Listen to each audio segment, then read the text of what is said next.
Friday, the 15th of December. Welcome everyone to the program. This is your Business Morning, starting live here on Channels Television, Nigeria's news leader. Let's get started. I am Bosin Amafai, and we're going to spend the first few minutes discussing one of the very important news items today, and of course in the country's socio-economic space. Nigeria's vice president yesterday presided over the National Economic Council meeting. That meeting is basically that of the 36 state governors of the federation, including the FCT minister, and they approved the request of the government to withdraw $1 billion from the country's excess crude account, where the balance, I beg your pardon, that account is not 43 billion. There's a very heavy typo there. We have just about $2.3 billion in the excess crude account. Take that away, gentlemen. That's a very. If we have $43 billion, we'll do a lot more of that with our money. But we have just about $2.3 billion in that amount. So the government wants to take $1 billion out of that amount in the excess crude accounts to fund the insurgency in the northeast. The idea is to pull back and finally decimate that insurgents group that have claimed hundreds and thousands of lives and then cost Nigeria a lot of economic hardships. The Edo State Governor, Godwin Obaseki, was the one who briefed the press after the meeting, and he says the response by the federal forces against the deadly Boko Haram requires the support of the 36 state government.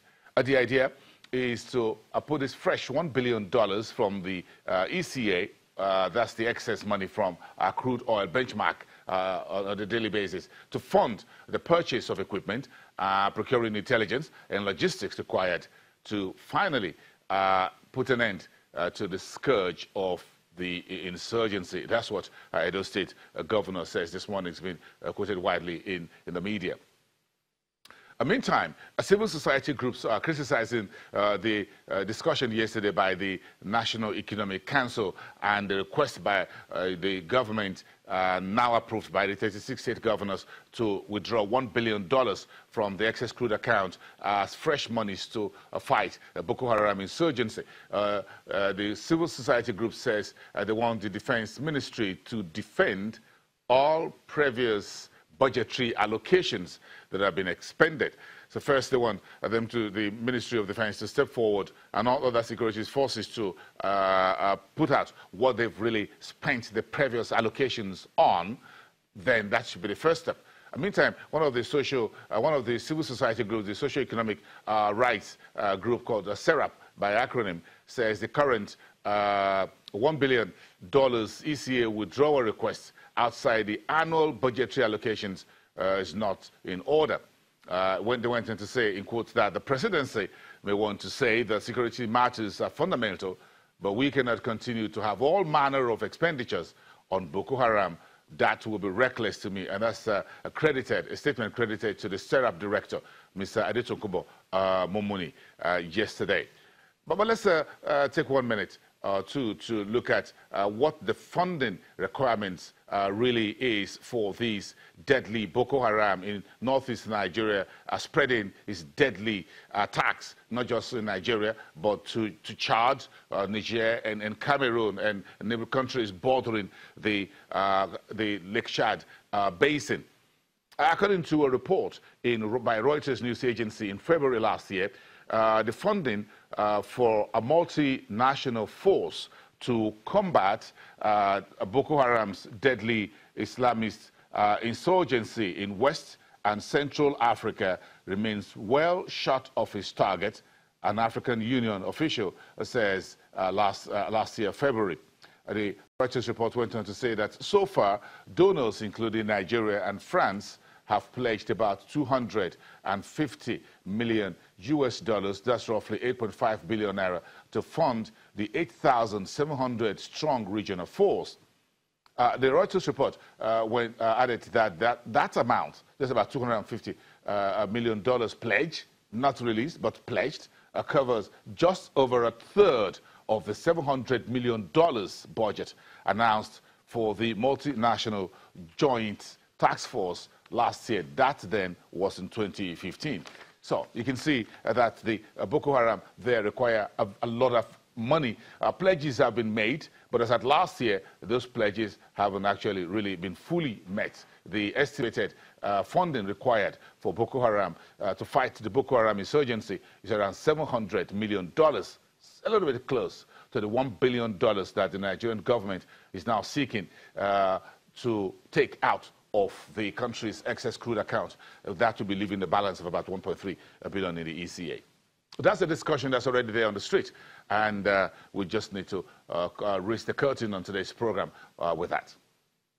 Let's look at the stock market. We were told the market will roll coast into the new year. There was a little bit of a slowdown as we speak. Thursday, the market, the stock market that is here, shift 1.56%. This is the deepest decline in Nigeria's stock market general index since September the 15th, when the market lost 1.84%.